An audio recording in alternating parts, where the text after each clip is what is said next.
Welcome to the Truth and Dare podcast with Dr. Nandi Sharif, where we shine a light on how embracing everyday vulnerabilities helps us live fuller and more authentic lives. Tune into our podcast to hear how women practice accepting and loving the most vulnerable parts of themselves. And then stay for the pep talks about creating the space to do it yourself. Are you ready to jump into this episode, sis? Yes? All right? Then let's get it. Welcome to the Truth and Dare podcast. I'm your host, Dr. Nandi Sharif, and today we're talking about an important truth, that sometimes you're only one conversation away from transformation. I'm joined today by my guest co-host. She is a master coach, a transformational guru. She's a sage in setting context and distinguishing nuance. She was featured in the Oprah The Life You Want tour and TD Jakes MegaFest. She's the founder of the I Am Woman Conference. And if you weren't planning to be there, you need to be there the last weekend in September of any year. We're in Atlanta, Georgia at the I Am Woman Conference. She's my mentor and a member of my life's board of directors. Ladies, I want you to meet Sylvia. Hi. Oh, wow. Thank you for that introduction. I am so excited to be here, Nandi, and in this conversation with you.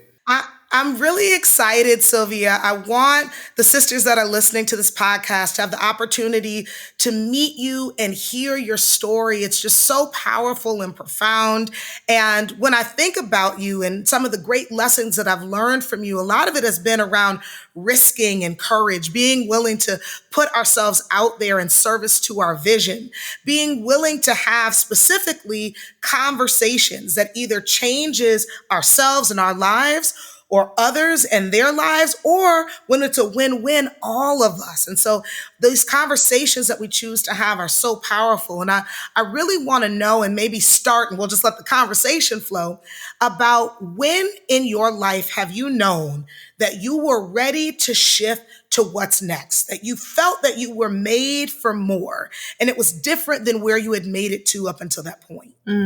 That's a great question. It had to be almost 3 decades ago. I had what one would call an illustrious career working for Fortune 100 and 500 companies in a robust industry at the time, which was the pharmaceutical industry.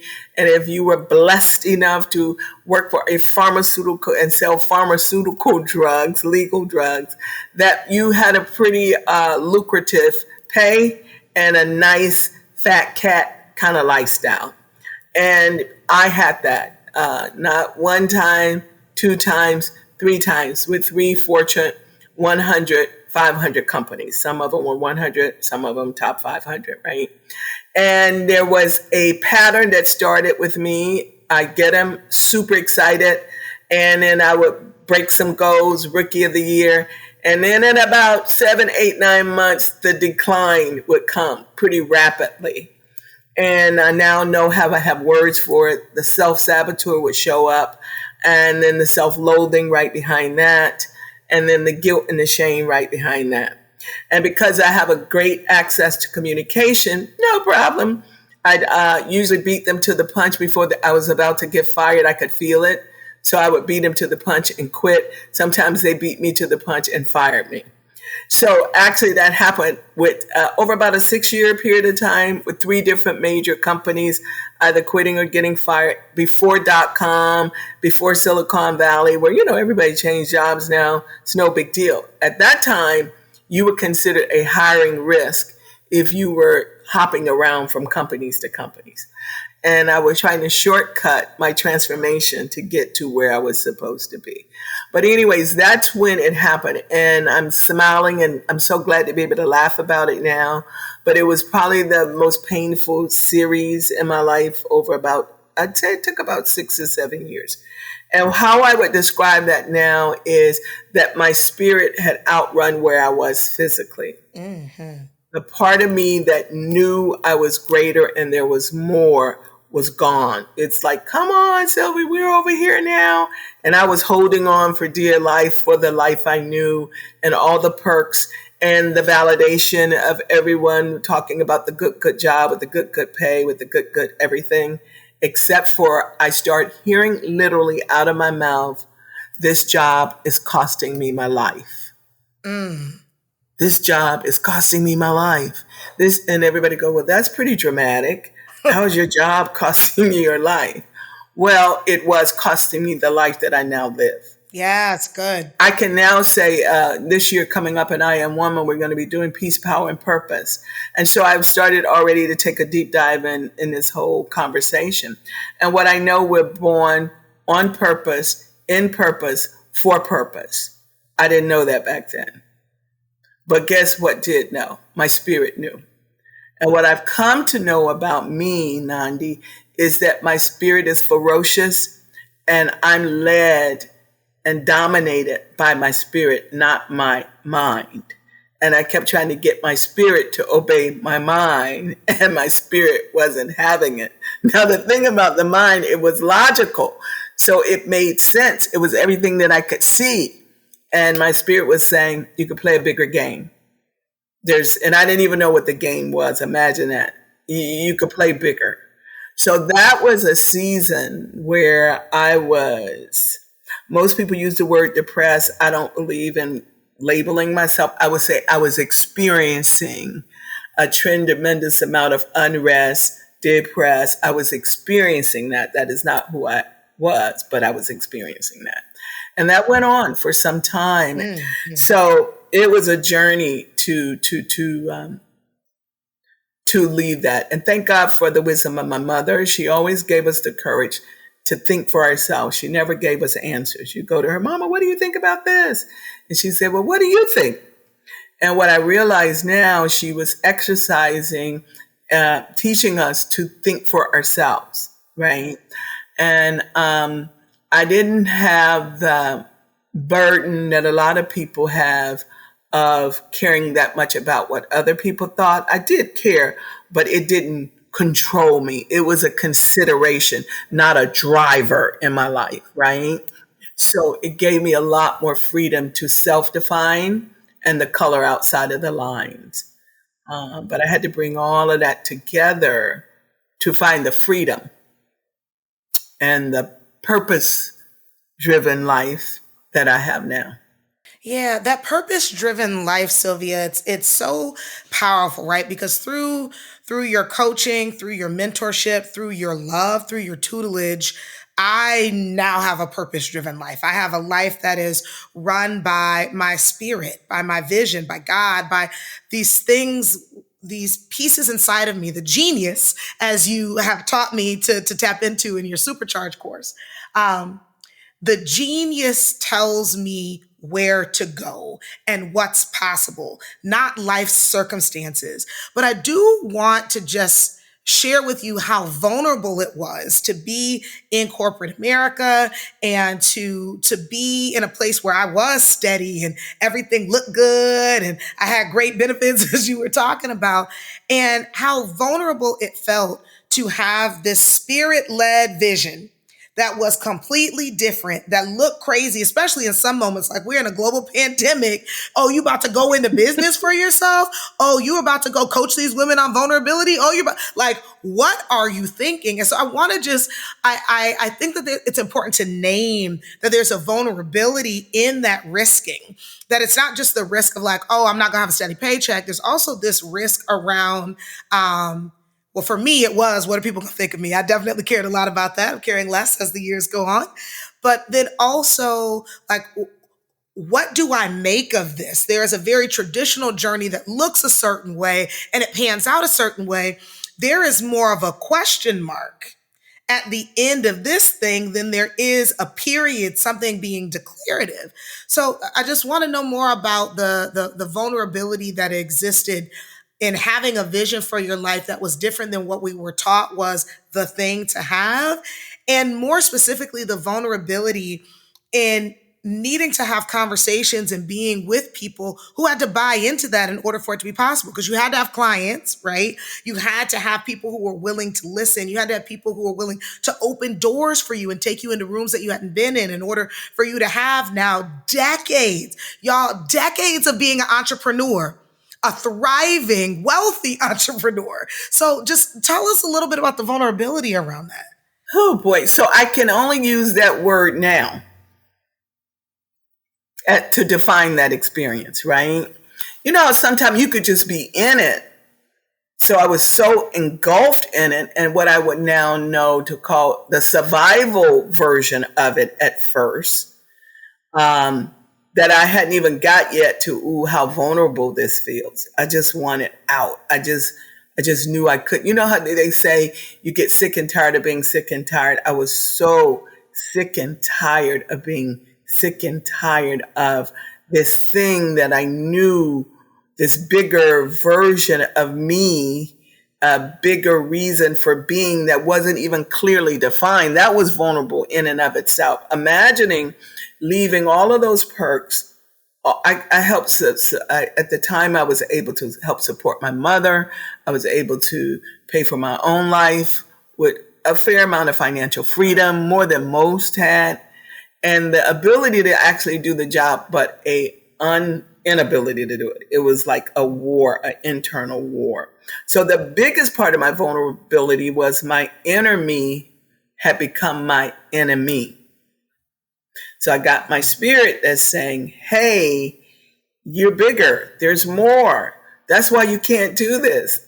Money is not your driver. Money is a byproduct of this. I mean, I had all of that going on, and not even as clear as I'm able to say that even.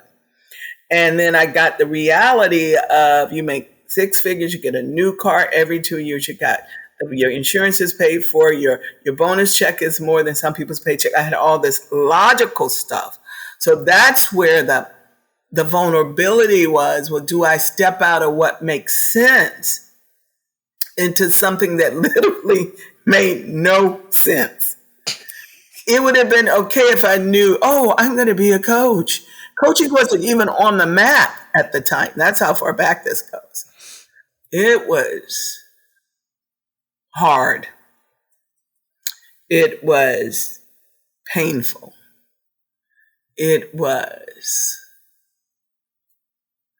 I had to pull on certainty in times of uncertainty.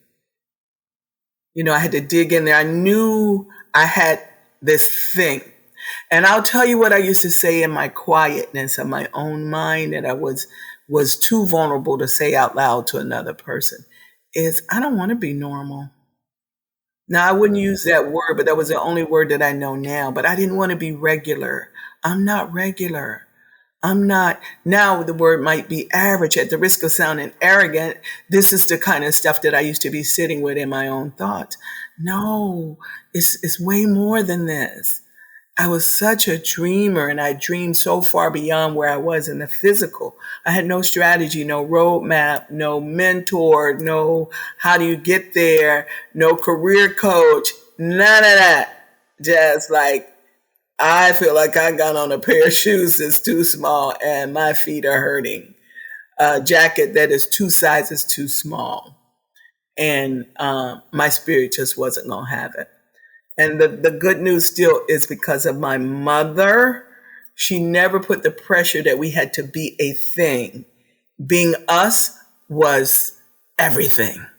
Being her children was everything. So I know I had a bit of an advantage there because I didn't have this, I had never been shoulded by my mother. It was like, just go figure out a life, just go make you happy. And as a result of that, the joke is I had the longest childhood of any human being. I didn't even think about getting serious until I turned 25. I just played around and, went here, did that. Oh, I don't like this no more. I'll try this. And out of that has become my book the first book that I think is so powerful. And it's the little book, A Big Questions, A Journey in Self-Discovery. And I believe that that's what brought me from the doom and gloom version of the experience to now I see the light. Was on one of my most vulnerable days. I write about it in the book. I feel like I filled up Lake Washington crying like a 2-year-old, hysterical. And I was asking some funky questions that no cheese. Low yielding questions get you low yielding answers, right? I was asking the same low yielding psychological analysis, paralysis, self-loathing questions. What's wrong with me? Oh my God. Why can't I stick to anything? Why do I keep doing the same thing over and over? I've come to know very few why questions are great questions. The reason being, why questions are focused on the past and they will put you in a victim mindset. And it wasn't until I asked a very powerful question: what am I here for? And it came like lightning bolts, thunder, to make a difference. And then the second question I asked, well, what do you love? Boom, people. And that's all I got that day. Now, what do you do with that? Not a whole lot. Get another job, Jesus. But I stuck with it. And then I will say one thing about vulnerability is sometimes no move is the best move, the power of stillness. And I remember saying, I knew I could go right away and get another job in a couple of weeks, make it with a better paycheck, a better company car, better benefits package. That had happened over and over again. But I said, not this time. I'm not going to go get another job. I'm going to be still until you really reveal to me, God, why am I here? If I'm going to ask a question, if I'm going to ask a why question, why am I here at this time on the planet? Why am I here? What do I love? And that was the beginning. But it was a lot of vulnerability of, and then you got to find that friend, that community, because all of my friends are all now, the majority of them are now retired from major Fortune 100 companies with extraordinary retirement plans. And I had one entrepreneur friend, her name was Rosa, and she had one hair salon, and I watched her open up 2 more.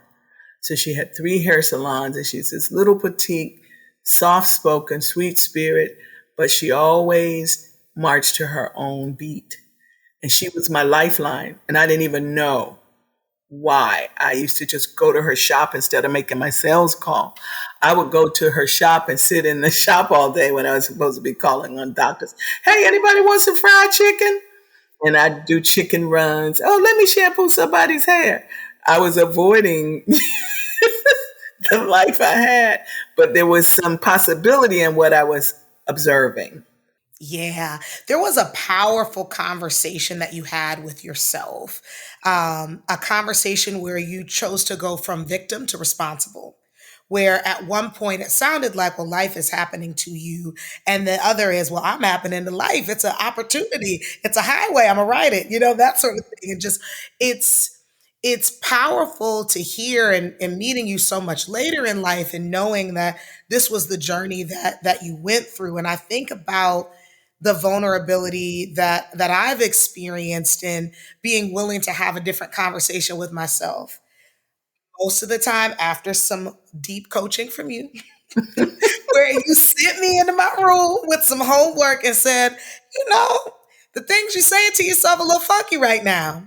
It might behoove you to really start to narrate and author a different story. What could it be? What would it look like? The one conversation away from transformation is first a conversation with ourselves. One where we figure out exactly what you said. Where is the certainty? What can I hold on to? What is the power of my vision? What do I want to do? What am I here for? What do I love? How will that serve the world? That's it, Nandi. And I think even today, a lot, and I coach a lot of clients. I coach a fair amount of CEOs, and everybody is all about the branding statements. I think they're necessary. But I'll ask my coaches to ask them. I say, well, I need to know, but more than I need to know is the what. What are you up to with people, quote unquote, in your, let's say, coaching practice or as the leader of the organization? And why you? And don't come back with a branding statement, but like, why you? See, Nandi, I'm very clear why me. But I had to do a lot of work to get to this level of why me. I am not your average coach. There's no way.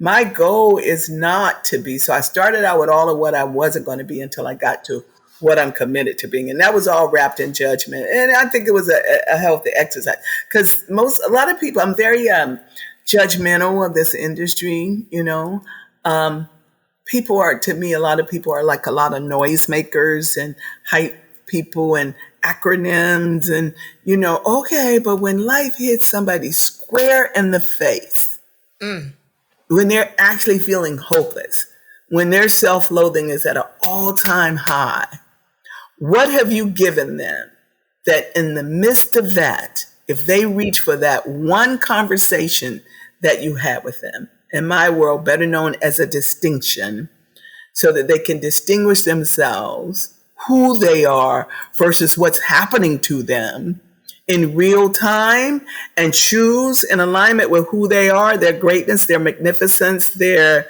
uniqueness, in spite of what's going on, then I've served you. That's what I'm up to. It's like, if you never saw me again, when it gets funky, you can think, when I was talking with Sylvia, and you reach for that and you breathe deeper and you exhale a certain level of that stress. And in that next breath, you're choosing a conversation that empowers you to move differently. Then we've served the world. You've served that person that then goes on to, step into their greatness at a different level.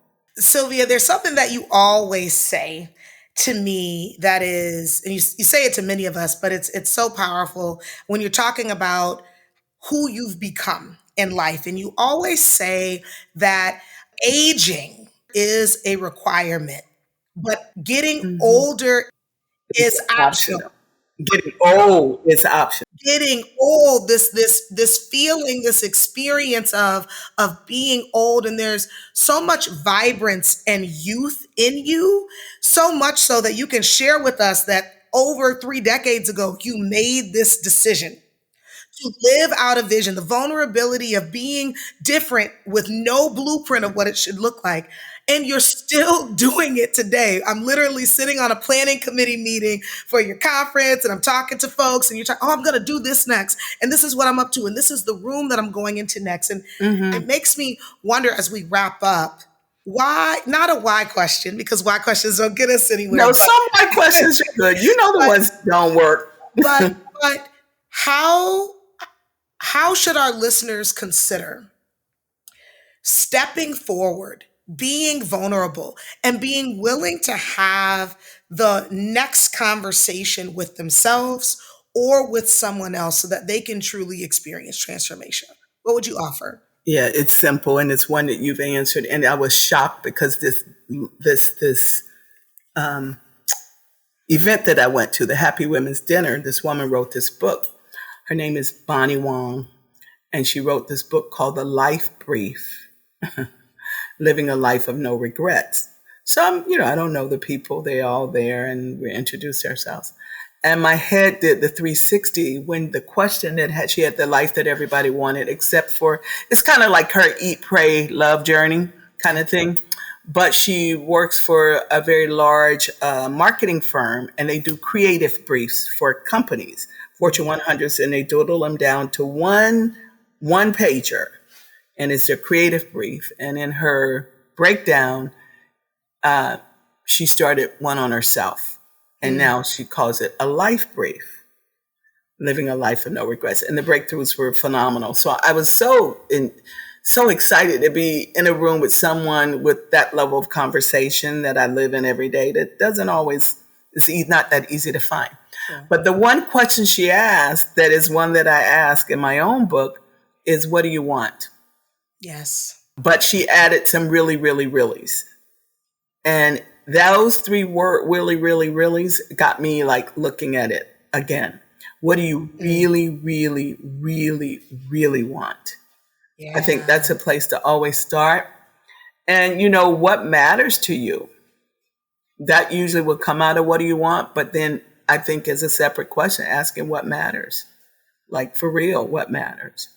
And at the end of this thing called life, what is it that you want to people, what would be and people use legacy, and it's quite, I think, can be a bit lofty, but what would you want to leave behind? What will be the impact? What will have you lay your head on your pillow and go, yes, with a sense of peace and power and joy-filledness, not joyful, but full of joy and a sense of fulfillment. So I'm always, checking in because it changes. It changes. Like what I really, really, really, really, really want more than anything right now is peace. And I live a peaceful life, but there's a different access that I'm looking for, right? Because you can have everything else, but without that, you can have help, but if you don't have peace, what do you have? You can have lots of money, but if you don't. So getting clear about the woman that you are today, the man that you are today, what is your truth? That's right. That's right. And Sylvia, I think about what you're saying. And the one thing I would also offer for our listeners in daring to be vulnerable and to have that next conversation with themselves is what's the cost of not having the conversation? What do we miss out on? What do we lose? What do we not get to experience? What do we not get to create for others when we choose not to have the conversation with ourselves or the conversation with others? And so I just want to encourage all of you that are listening. You heard what Sylvia said. You heard how it was worth it to take the risk, to be vulnerable, to put yourself out there and to see the experiences that happen and come on the other side. And so I just want to encourage you to do that, to have that next conversation and to notice how your life changes and how your life transforms. And if you want even more of this experience, because Sylvia is profound, the breadth and the depth and the height and the width of what she shares is so phenomenal. So don't let it stop here. I want you all to join us in September for the I Am Woman Conference and to follow Sylvia on all things Aiming High or Sylvia High on her social media channels, and just get yourself immersed in the incredible coaching that she provides and all of the offerings that she has so that you can continue to be in a generative conversation in order to transform. Sylvia, thank you so much for being with me. Thank you. And thank you for being with me. Oh, I love you so much. If you enjoyed today's podcast, I invite you to join us and listen to the other podcasts that are a part of this season. We're really excited as the Truth and Dare movement to welcome you and being a part of this family, a part of this sisterhood. And if you're yearning for more real and authentic conversations, subscribe to the podcast. If you want to learn more about the Truth and Dare movement, go to truththandare.com. Sign up for my email list and check out my services and offerings, including live events. We encourage you to listen, we encourage you to comment, and we encourage you to share your stories with us too at hello@truththandare.com. And most importantly, we dare you to dream. Until next time, take care.